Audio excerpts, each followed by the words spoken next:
Welcome to Relentless Pursuit with Marjorie Dudley.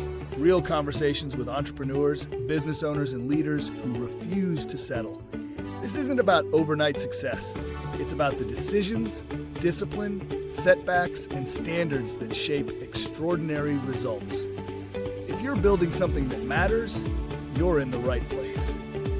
Hello and welcome to Relentless Pursuit with Marjorie Dudley. I am really excited today to welcome Matt Montellione. He is the founder of Roycebrook Media. He is an expert in all things AI marketing. He's practically a genius, and I have loved getting to know Matt over the years. Welcome, Matt. So great to have you. Yeah, thanks for having me, Margie. Really appreciate it. And that intro was very flattering. I don't know if that's all true, but I'll take it. I think so, because I've been on a few of your different classes and sessions about AI, and you really are at the forefront of this emerging industry, something that, probably 8-year-old Marjorie and 8-year-old Matt couldn't have even really dreamed of. And you're really taking the bull by the horns, but it's been quite a journey starting and founding your business. Tell us how you got into this space. Yeah, happy to share it. So it wasn't always an AI company because when I started this, AI didn't exist, right? I started Roycebrook Media 14 years ago, my mom's basement, sort of the traditional entrepreneur story, a couple $100 to my name. And I was like, what do I know how to do? I don't want to get a regular job. I know how to make websites. How would I sell a website?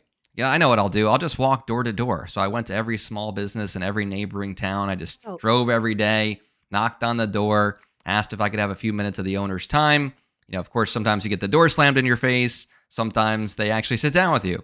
So I started selling a number of websites. I thought I was good at sales, but the reality was I was like the cheapest person on earth because I didn't even know what to charge. I'm like, wow, this is a lot of money to me at the time. And then after about a year of that, I hired my first employee and then quickly realized we weren't going to build a real business this way, right? It just wasn't going to be possible in what I wanted to do. So I spent all my time, all my energy, basically all my money to invest in marketing skills. I joined, some high-ticket coaching programs. I learned everything I could on YouTube. I read every book, and I really went deep into the trenches. And eventually, we got a really good mousetrap. We got a sort of a LinkedIn automation, which I don't think works well anymore. But at the time, no one was doing it because this was a decade ago. So it was really like shooting fish in a barrel, and we started to really scale from there. I went from like by myself to between employees and contractors. I probably had like 30 people at the peak. All right, so we really started doing big projects, and from $200 projects to $250,000 projects in the period of a few years. So it was a wild ride, very exciting, and I'm very grateful. Were you still in your mom's basement? Not anymore. Now I have like an office pod on my property that I had built here. So I'm like working from home, but I'm outside. It's kind of fun. Okay, that's cool. So first off, I want to highlight, because I think a lot of people want to call themselves entrepreneurs because they have an idea. But what I really think separates real entrepreneurs from those just maybe playing dress up a little is the willingness to go out and sort of hustle for and sell that idea, to get in front of people, as uncomfortable as it may be, as time consuming as it may be. Like, I just want to highlight that for a second. Let me ask too, did you have any sales background, or were you okay? Nothing, right? When I first graduated college, I knew I didn't want to get a regular job, and I had a little bit of money at the time. I was like, I'm going to try to enjoy life here, right? This is probably a one-time opportunity. Right. I luckily had some foresight on that. So I backpacked Europe for a while. I lived in Colorado on a mountain for a year as a ski bum. Then I lived in India at a temple in the woods for a few months, getting a yoga teacher certification. I was just trying to explore and play and enjoy life. And that's when I finally realized, when I got back from India, that I wanted to start my own business. Didn't know anything about it, but like you said, you get an idea. If you have a skill and you're willing to hustle and be relentless, to your point, I think anybody can make it happen. So you're knocking on business doors. You're like, you want to buy my websites? I'll make you a website. Obviously, you said you were priced really, really right, that you got takers, but I'm imagining you got a lot of no's too. I mean, it's never as easy as it sounds. Oh, no. I mean, the amount of times you'd go out like a full day and it's like, oh, can I talk to the owner? Either no, which was a common phrase, or he or she's not here, right? Because sometimes the owners wouldn't be there more times than not. So you spend all this time like entire days where you're like, I just wasted every minute of the day because I literally talked to no one.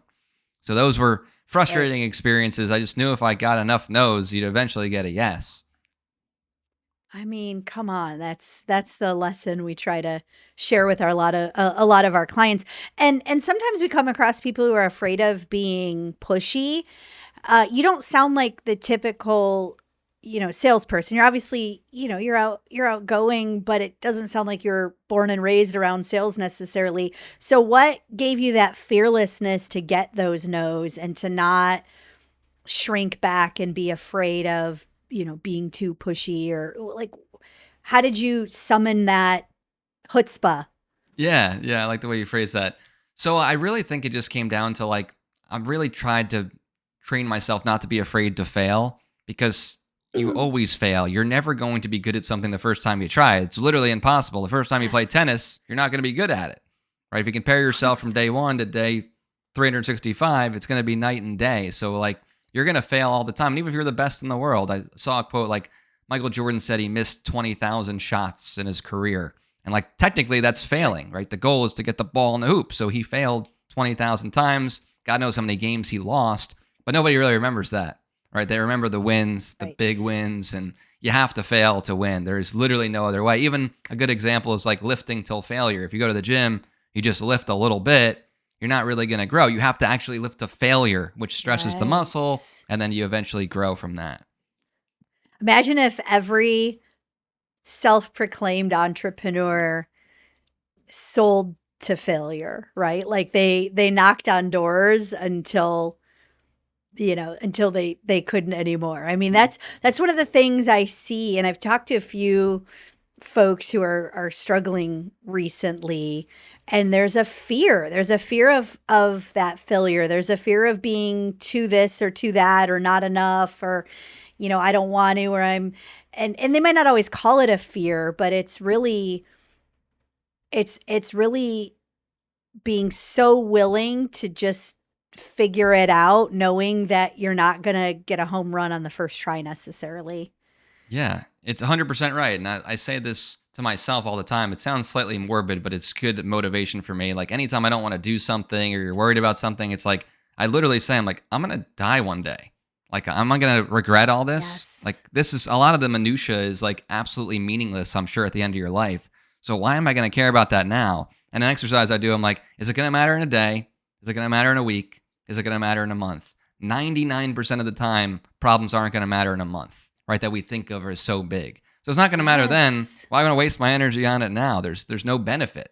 There's no net benefit That's to a that. great exercise. That's a great exercise. The thing that helped flip the script for me was realizing most of the things I fear actually don't come to be. They don't happen. And so I started, like, I would get this, anxious ball in my stomach or in my throat, and it's like, what am I actually worried about? And how likely is that? When I could name what I was actually worried about, it's like that's probably not going to happen. That started to put things in perspective, and that exercise you just gave is a great perspective exercise. So how did you so you're getting bigger clients now. You're getting more and you're getting bigger and you're growing. I have to imagine you're feeling pretty awesome. Yep, at the time, yep. Things came And kind of crashing down at one point, or a number of points over the course of the company for a variety of factors, which I can go into and I can share with you. yeah, please, because that's normal. I mean, I think people think we have this view of entrepreneurship and leadership that it's going to be this straight linear line that once I've made it, once I've got over that 1 year, 5 year, whatever hurdle, things are smooth sailing now. And a lot of the business owners that I've talked to, that are in amazing places now, amazing lifestyles and income now, have had several massive blows and massive setbacks. And I think, we don't want to fear that and worry so much about that we are overly cautious. But at the same time, I think understanding that that's part of the process, or oftentimes part of the process, is so important. So what was your first like really big setback? What was your first big, blow? Yeah, I mean, there was definitely ones along the way, but the one that sticks out the most is COVID, right? COVID was a blessing and a curse, so to speak. So when COVID Mm-hmm. first hit, Nobody knew it was going to happen, right? It was like, is this the end of the world? Nobody knew, right? So a lot of companies were pulling budgets, and oftentimes what companies do in a downturn or a perceived downturn is pull marketing budgets. That's like the first thing. Arguably, you shouldn't do that. That's usually when you double down because clicks are cheaper, views are cheaper, but nobody does that, right? Because it's an easy thing to cut.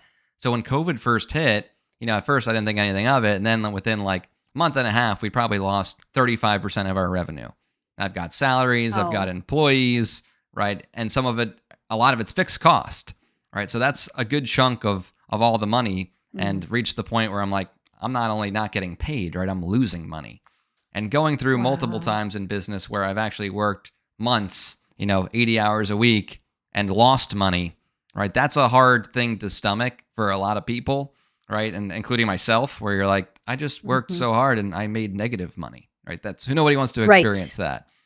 But there was never a thought in my mind of like, oh, I'll go get a regular job or whatever. I would never even think of that as an option. I just figured I have to figure this out. We have to solve a challenge that people had. And one of the challenges we quickly realized was like a lot of people had trade show budgets that were now gone.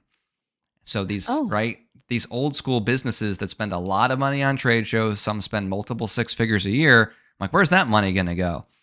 So we really focused on, since everyone's in front of their computer, we did a lot of outbound email, which at the time, again, worked really well. In marketing, things changed rapidly. No one was really doing it, or not the scale it's done now, where it's just totally annoying and saturated now. But LinkedIn still started to work. Cold email, we crushed it with cold email. We started getting a lot of leads, a lot of clients, and then we were sold that service to them.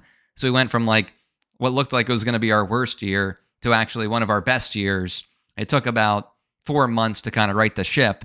And it was a very painful 4 months. But then all of a sudden, we're like, all right, we got a good mousetrap. We're generating opportunities. We're producing results for the clients, which is the most important part, getting more referrals.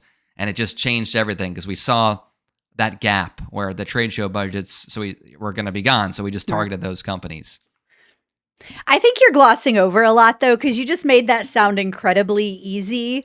And I know that it wasn't. It wasn't. I know that it wasn't. So go back through, and how long, what was the time span that it took you to realize, hey, we've got to do something different or else we may cease to exist? Like, how long did it take you from when, depending where you were, COVID was anywhere from January to March when it started. When did you finally have like the 2x4 over the head moment of like, holy crap, we got to do something? Yeah, I think we had 3 clients pull marketing budgets over the course of like 2 weeks. And that was like kind of this alarm bell, like, is this about to just continue happening? Because this was very unusual for us, right? We were really good at keeping clients. I'm like, that doesn't seem like it's going to stop. Yeah. Right. And then the next week, and I was just dreading like looking at my phone because I was just worried. What are you feeling in that? Like, how did you process that? Because for me, like I can get kind of anxious, and like, what were you doing internally? What were you like to be around in that time? Yeah. I mean, I wonder what my wife thinks I was like, but definitely stressed, right? Yeah. Very stressed, worried. And again, it's like the phone, which was my source of making money and communicating with my team and being happy, became like this petrifying fear. Like I did not want to look at my phone. I started to basically like have a practice where I wouldn't look at my phone. I still use this to this day for like the first hour when I wake up. Like my phone's on Do Not Disturb. I do not look at it because something could come in that makes you play defense. Yeah. I want to play offense, but I was so worried to look at the phone for another like, hey, we need to pull marketing budgets. Sorry about that. Type of thing. So that became just like this worry, constant worry of checking my email. Yes. Yeah. And even if someone's starting a business now and we're sort of post-COVID, it's like, these are very real things. Like my husband and I went through something similar in 2009, 10, maybe 10, 11, because Oregon, where we were at the time, hit that bust a little bit later. But I was selling advertising. So I know what you mean when you say marketing budgets get cut first. And he was in residential construction. And both of those industries, I mean, by 80%, I would say, dropped. There was a point when our house payment was greater than the income we were bringing in combined. And I know what you mean about like that feeling of the phone. And it's very stressful. So how did you keep yourself from getting despondent and actually look for solutions? How did you process that in a way that you could turn, like, I love the book The Obstacle is the Way. I love the concept of the Stoics. I need more of that. But how did you actually take that Stoic approach of this could actually be our differentiator in a way? Yeah, I think part of it, I've done a lot of work with like the different type of Tony Robbins modules and systems, and he talked a lot about recognizing patterns. And one of the biggest patterns that sort of changed humanity, he always talks about, was the seasons. Right? You could do the right thing in the wrong time and you don't Yes. get results. So if you plant your crops in the winter, nothing's going to happen. Even if you do the watering and everything you need to do, the fertilizer, it doesn't matter. And how seasons also Yes. never last forever. Right? Spring is going to happen, and then summer's going to happen, then fall. It's just guaranteed to go in that way. So I knew this was going to be winter. Didn't know how long it was going to last. But for winter, you want to make sure you have some rations. I definitely had some rations stored up. Right, I was pretty good about saving, but still watching that erode very rapidly. At the same point, I couldn't cover my Mhm. expenses at the business and obviously at my house as well. So it's just watching that dissipate, all that hard work, and not knowing where the end is. I knew the season would end at some point, but I hoped that I had enough, like, nuts and berries squirreled away that I would weather that storm. But quickly we're like, we're gonna have to pivot. Like, we're gonna have to do something differently. So I have a really good leadership team, and we just tried to look for opportunities in the market and said, who else is suffering? Who's gonna have a problem? Who gets all their business from in-person events? And then we landed on a Smart. bunch, right? We're like, all right, here's a ton of industries that they're focused on in-person events. A lot of their businesses, trade shows, did as much research. We're like, these are our people. And so it was a totally different client base than we typically had, but we knew they were going to have a pain. And that's what sales is, right? You got to solve their pain, solve their challenge. So So I was like, all right, those are our new people, and we need to figure out a way to get in touch with them as soon as possible. so smart. And I had a guest a while back who said at the end of the day, your business isn't about what you want, it's about what your clients want and need. I'm oversimplifying it, but what it sounds like is you were really taking that to heart. And you were saying, like, what's the need that we can fill? Where is there a need? What do clients maybe not even know that they want? Which is so smart, so smart. So what was the pivot? How did you pivot? How did you retool so that you could slide right into that space seamlessly, or maybe with some seams, but Definitely, effectively? yeah, definitely some seams for sure. But we just really buckled down and got better and better at cold email because we needed a good lead generation strategy. Because if you don't have like leads flowing in, right, that's like the life force, the blood of the business. So we 100%. started getting a lot, and we're like, man, we have a couple clients that are kind of that target demographic. Very few, like they were a tiny minority of our client base. So we're like, hey, we want to try this cold email thing on you. Like, we'll do it at cost. We think it's going to work. And it started working very well, right? They were getting a lot of leads, a Nice. lot of opportunities. And we're like, perfect. Here's our industries, right? We're going after logistics was one of the largest, and manufacturing was the other one. It's manufacturers, a lot of trade shows, right? A lot of like who you Hmm. know, relationship based sale.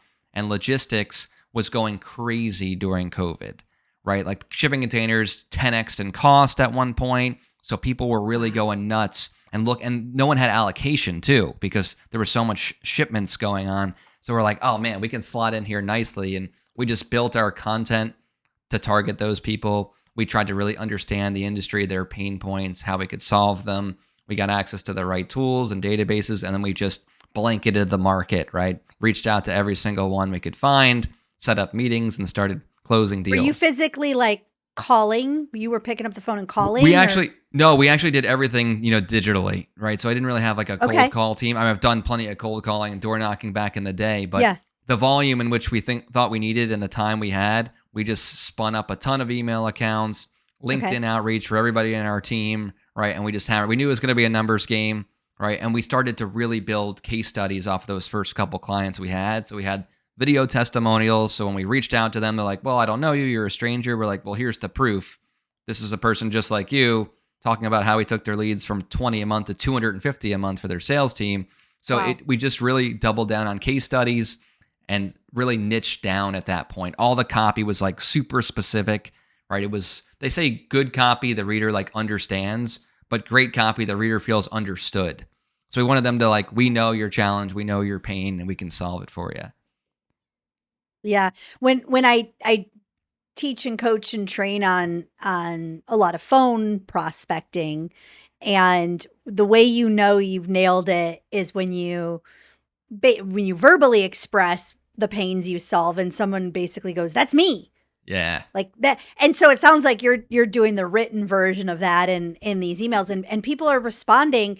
Are you feeling like, hey, we're out of the woods yet? Or how are you feeling now? I mean, there sounds like there's some energy going on here, but where are you in terms of like bringing back the revenue that you'd lost? Because you said you'd lost some, 35%. It took a few months to get, luckily a lot of clients did stick around more than I thought would, right, which was good. So we lost, like I said, about 35%, but I was scared we were going to lose 70% or more. You didn't even, no one knew. But it started to become, I think, apparent that business was going to continue, right? The world started to realize like the whole world's not going to fully shut down. We still need to do business in some way, shape, or form. So I think that helped kind of like quell the requests for cancellation as people saw we're going to still need to run our companies. And then it took, probably about 4 months till we started getting back to almost where we were, but we did have more costs. So we still weren't like out of the woods yet. But then the next few months were like gangbusters, and we literally exceeded our highest revenue ever at the time, right? Like 7 months after this terrible situation. So it was a pretty rapid but a very intense period of time. Well, I have to credit again your willingness to keep moving forward and to pivot and to look for opportunities. I will say I was really good at helping my clients do that, but inside I was falling apart because one of my values is feeling in control. And that was a really challenging time for me to, I'm coaching people on, controlling the controllables and accept the things you can't control. And then meanwhile, I'm not taking my own medicine. But what it sounds like your company did, which is true for any market, right? For any season, we're going to go through these COVID or not, lockdowns or not, there's going to be something that happens in this decade again that is going to force someone somewhere to have to pivot. And I think the lessons are really to scan where can you fill a gap that isn't being filled? What can you do that's different? So now you're doing this, that instead of making websites and doing that kind of marketing, now you're pushing heavy into email marketing, right? And some LinkedIn marketing.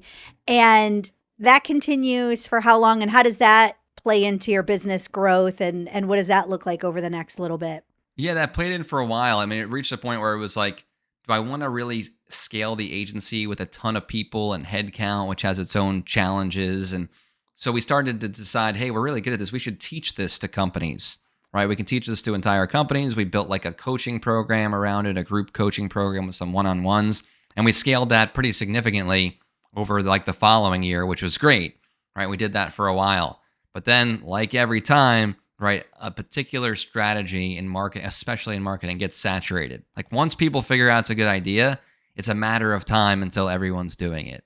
So that's the fun part of marketing, because you always get to try something new and look for something new. But it's also the annoying part, because like it doesn't stay like tried and true forever, right? LinkedIn outreach literally printed money 10 years ago. Now it's just like 95%, probably 99% of every single thing I get. Hey, quick question for you. Can I sell you my thing? Can I sell you my stuff? 15-minute chat. It's just totally saturated. So you really had to adapt with the times.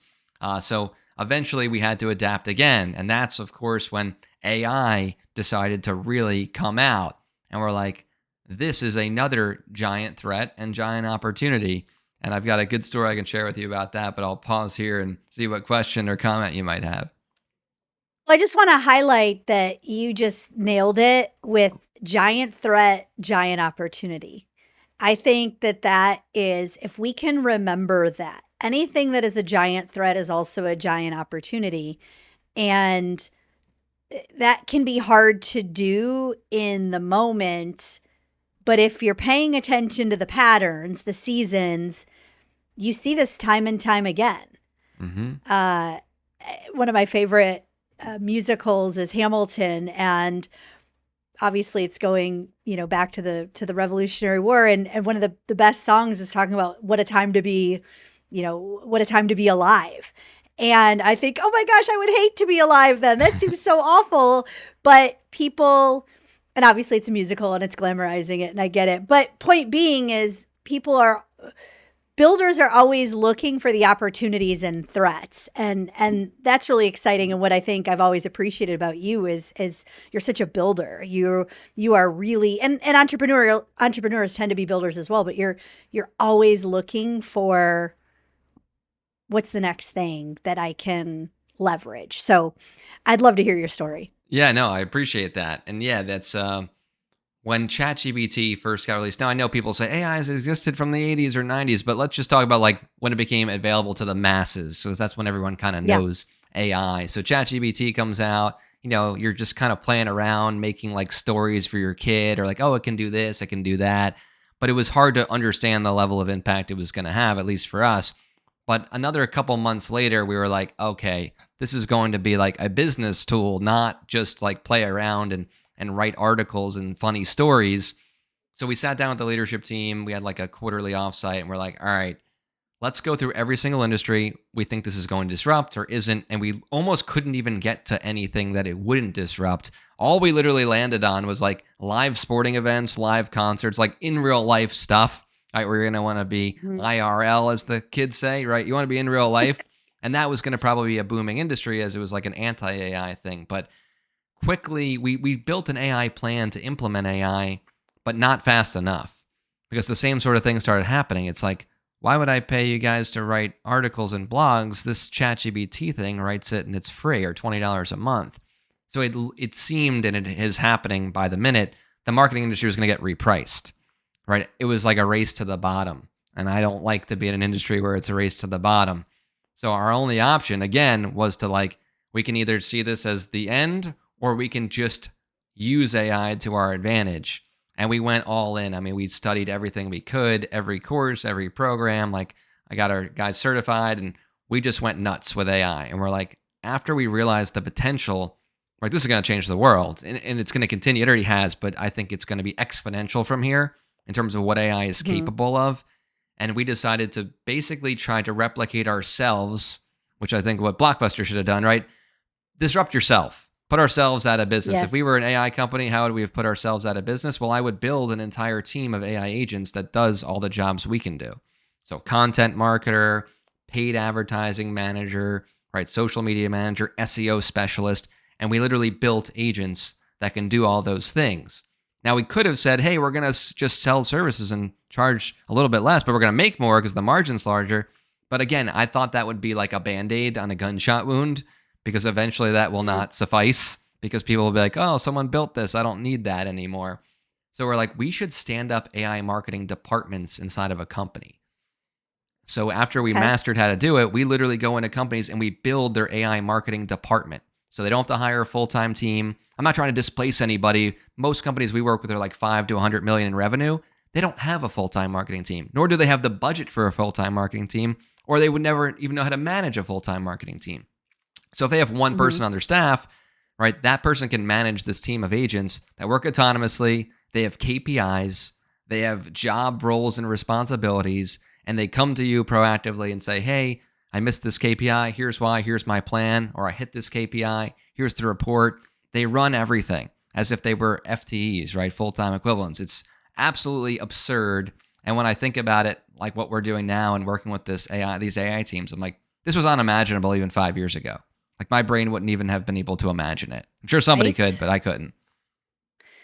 So you leaned all the way into learning, and that is the mark of any growth-minded professional, especially now at the rate of old knowledge becoming obsolete. I mean, there's still some forever truths, but in terms of what we're capable of, you leaned all the way. How did you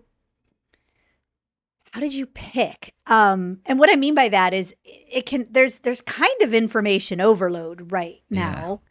Maybe there was or wasn't back then. How did you decide, like, your course of learning? How did you decide what to really trust?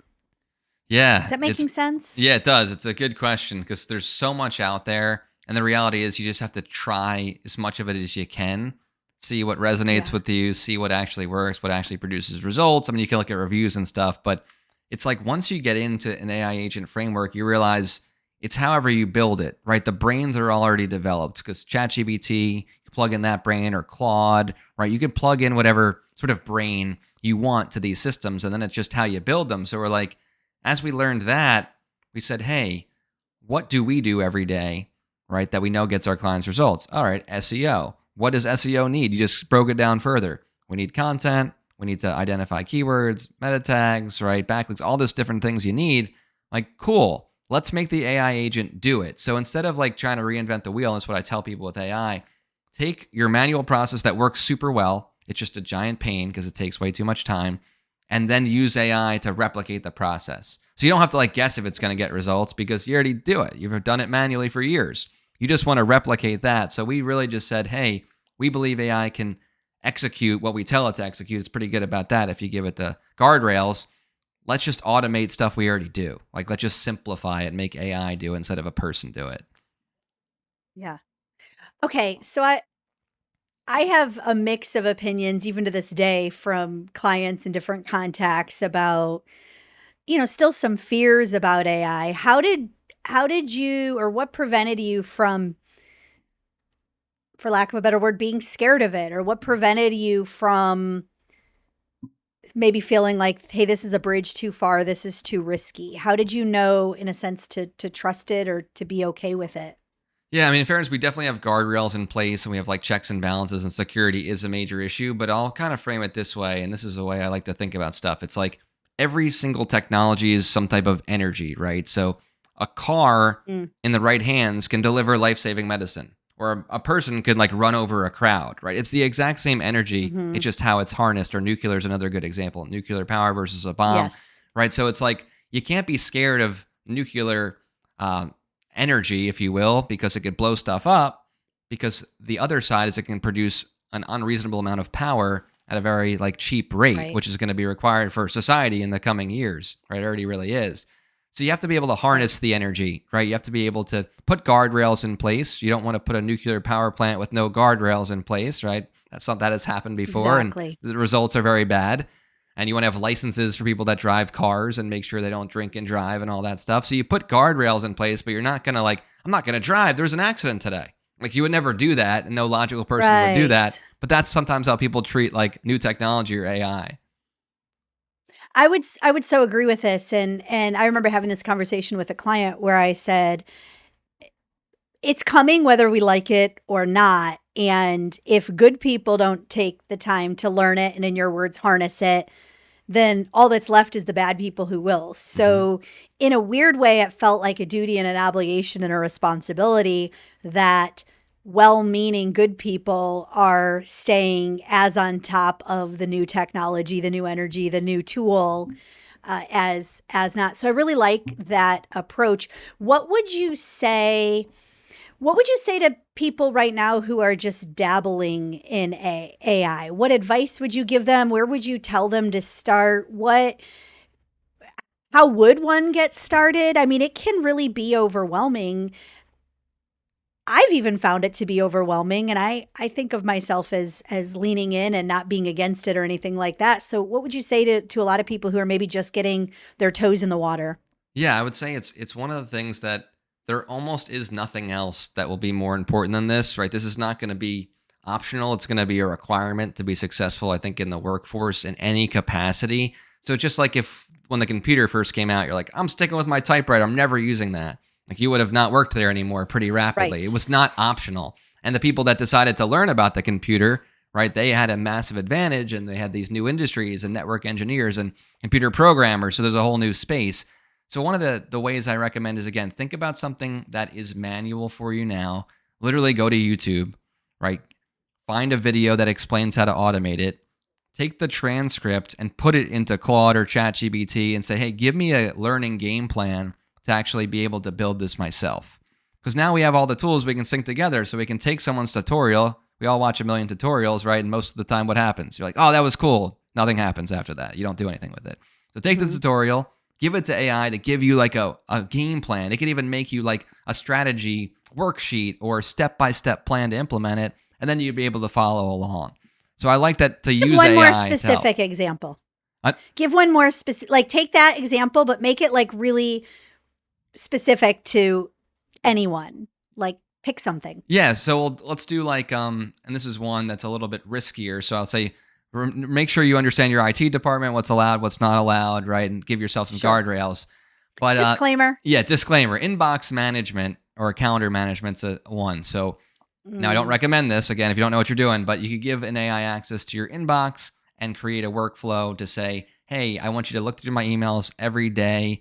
Give me like email me a summary report of everything that requires my attention. Actually, go ahead and create drafts for every email response based on how you think I would respond so I can just scan through it." Now you've saved how much time? No, again, disclaimer again, right? Don't do that if you don't know what you're doing. What would be something that someone could do? Let's say I'm a roofing company, or I'm a construction company, or I'm a private insurance company, or I'm a medium small business owner in any town USA.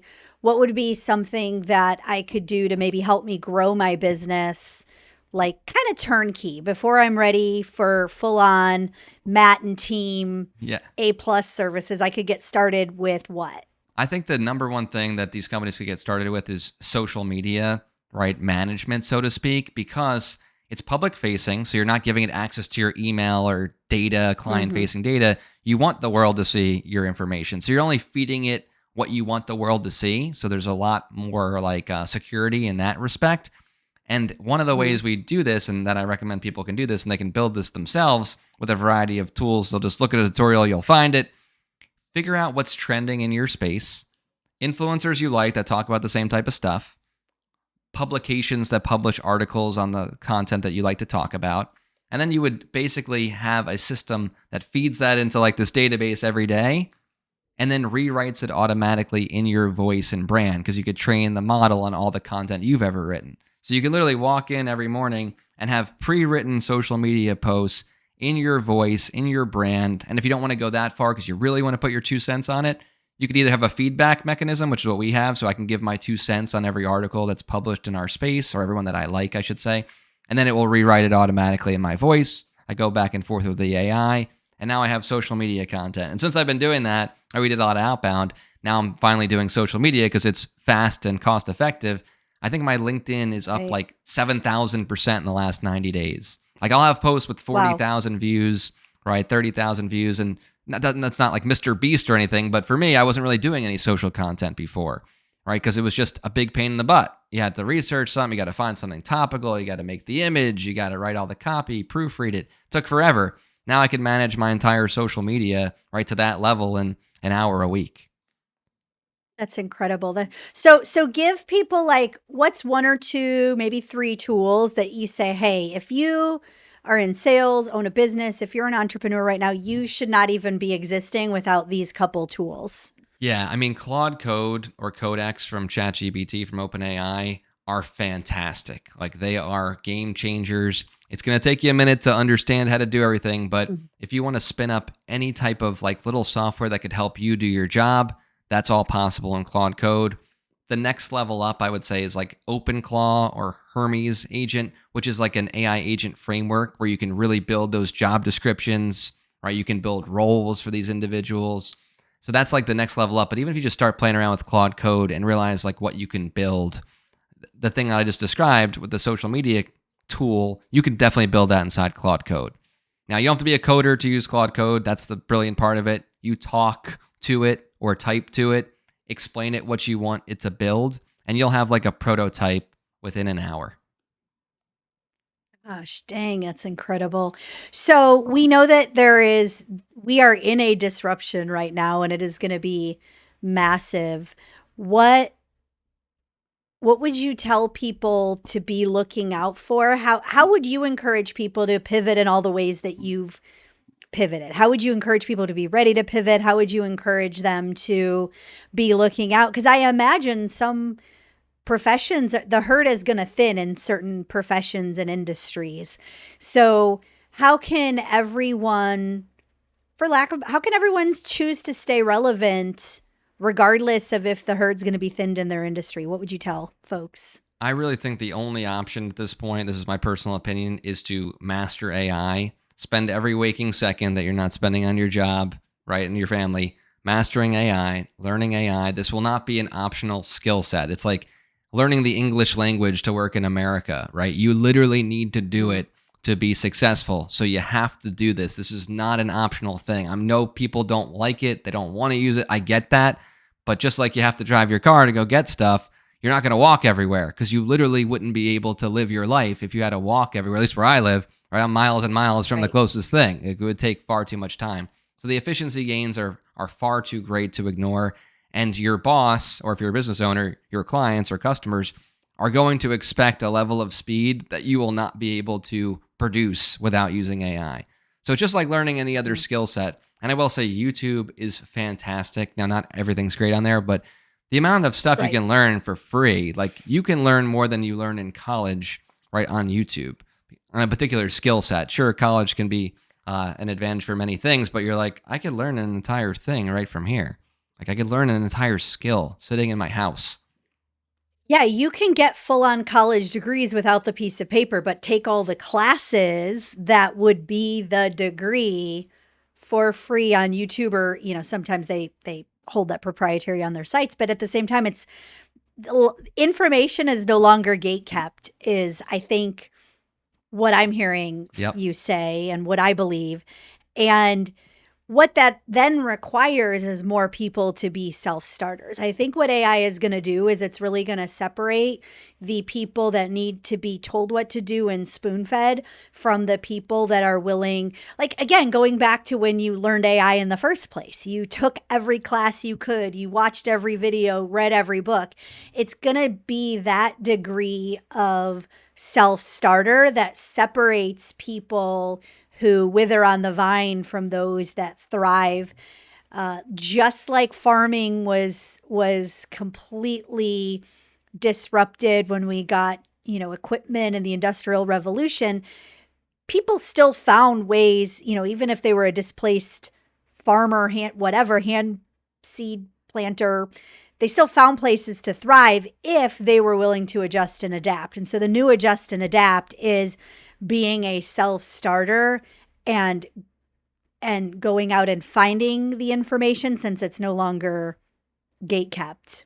Yeah, I think you nailed it. And one thing I'll say, like some people like us, we like to like dabble and self-start and learn on our own and keep our own pace, and we'll go really fast. But other people want a little bit more structure. There's nothing wrong with that. So if that's the case for you, maybe you go like sign up for a class where it's like, hey, twice a week, you're going to come here. Here's the curriculum. Here's where you're going to learn in order. Nothing wrong with that, right? If that's the style of learning that you prefer, then go for that. Because maybe you're not going to be the type that just goes on YouTube randomly for 30 minutes a day, an hour a day. You want some structure. Nothing wrong with that. Well, and that's part of the beauty of what you do is and we're seeing this in all sorts of things. I mean, even in the world that I live in, there's kind of a done with you, done for you, or here's the plans and you can follow along. But again, it's that initiative piece that's gonna separate people. What are you most excited about in terms of your business, but also just where your clients' businesses are going? Yeah, I think it's a really exciting time to be alive. And some people will say this was a terrible time. My kids, I don't think will likely ever have a job. Like I think it's very unlikely because my kids are very young that they'll really have a job at some point, which sounds bizarre because the jobs that they will have don't even exist yet. You know what I mean? Like I can't even fathom what they are. They probably exist. I just don't know what they are. So I think the thing that I'm most excited about is that we are like creators, and maybe we are considered creators from a spiritual perspective, but now you can actually create with just like your thoughts. Like before you had an idea and you had to like have money, like a lot of skill and time, right, to create some type of product or service. Like now with AI, you can like speak it into existence. It's truly amazing to have an idea, go from idea to reality in hours instead of years. Now, I'm not saying that's polished and you're going to sell that for millions and millions of dollars, but at least you have like an MVP, like a minimum viable product. You have the whole semblance of a business. So that is so exciting. And I think we're going to see, and you're already seeing it, like a one-person company that's worth $1 billion or a 5-person company worth $1 billion. Like it is coming, and there's no reason it Crazy. can't be anybody watching right now. Right? If you have a great idea and you learn how to do it, these tools give you the ability to create like nothing before. It's wild. You mentioned your kids, and that made me want to ask you, what are you? I guess I don't know how old they are, so maybe. But mine is my son is 9, my daughter's 16, and I'm really interested in them embarking even now on some basic AI. It's interesting. My daughter's school, it's like, don't use it, and I'm getting my fists fired up with my husband, and I'm saying like, why aren't they telling them to use it, and then showing them how? And it's crazy to me that we're still trying to keep that out of schools. I understand there's safety, but anyway, point being, question, in what ways are you now, or do you see yourself imparting this thing on your children? Yeah, and it's a good question. So my oldest is, I got 5, 3, and 3 months old. So I've got Okay. So a little young. You're a little young for AI quite yet. But yeah, I'm with you. It's like school is extremely outdated. I've believed that for a while. I wasn't like a school person. I hated school. I didn't do well in school. It wasn't my thing. Right? Because it's like stay in the lines, sit in your seat, go when the bell rings. Like there was not a lot of creativity, at least where I was at school. So you had to have that self-learning drive. So I don't think school's going to catch up. All these bureaucracies, they move slow. Whether you like them or not, like big ships turn slow. So they're not going to adapt nearly fast enough, in my opinion, to be able to help these kids and empower them. So it'll be up to the parents or the kids themselves to be able to have some guardrails for safety, but learn how to do this. Because I just don't see a world without this as the crux of Me everything. neither. If you had, say, a 9 and a 16-year-old, what would you encourage them to start doing? How?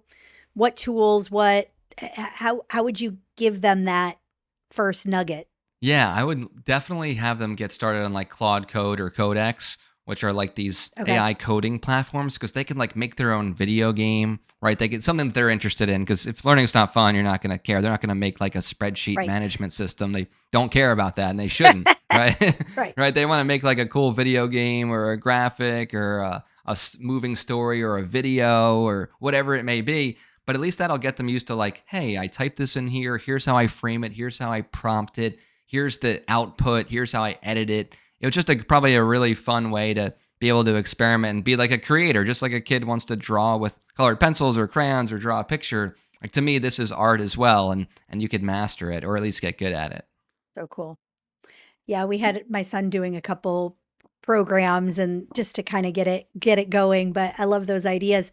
So considering that the name of the pod is Relentless Pursuit, just share kind of the last question, who or what has really helped you build that relentless entrepreneurial nature? Who's instilled that in you, or who has helped you become more relentless over the years? Yeah, I would say, I guess I've had maybe a natural inclination to like study self-help and try to better myself in different areas. And no way perfect, but I'm always working on it every day. The biggest thing is mentors and coaches, hands down. Like, why did Tom Brady have a coach? Who's best quarterback of all time? Like, people debate that, but in terms of number of Super Bowls, right? Like, you still don't see your blind spots. You still need to get better. You still need to practice fundamentals. Right. All that exists. So I've been a big believer in invest in yourself. It's the only thing no one can take away from you. The government can change the rules in business. Society can change with AI or whatever. But when you invest in yourself, like, you have that forever. So I've been part of multiple organizations. Vistage is one. It's kind of like a CEO coaching group. Tab is another one, the alternative board. I've spent more money than what my college education costs personally on like self-improvement, seminars, workshops. I think immersion is a great way to learn. So invest in yourself, right? You want to learn something, Love that. go for it. I love that. I love that. Well, Matt, thank you so much. Where can people find you and Roycebrook Media? Where can they get in touch with you if they have more questions about these AI agents and how they can get that built for their company and anything else you talked about today? Yeah, I really appreciate the time. So I would say roycebrookmedia.com. Check out our website. You'll learn about what we do, how we do it. And then follow me on LinkedIn. I'm trying to put out a lot of valuable content, actionable strategies people can use today to help them grow their business. So check me out on LinkedIn or our website. I can't recommend Matt enough. He is, I said it in the intro, and I mean it. No blowing smoke. You are quite literally a genius when it comes to this stuff, and I've so appreciated all the ways that you've poured into our sphere on how this will change the landscape in ways for the better if we choose to embrace it. So thank you so much, Matt. It's been such a pleasure chatting with you today, and reach out to Matt if you have any questions. Thank you so much. Appreciate you having me on. You bet. Thank you for listening to Relentless Pursuit with Marjorie Dudley. If you want to build discipline, resilience, and results in your own work, that's what I help leaders and entrepreneurs do through coaching, speaking, and training. If today's conversation got you thinking about how you'd like to show up, you can find me through the links in the show notes. Until next time, stay relentless.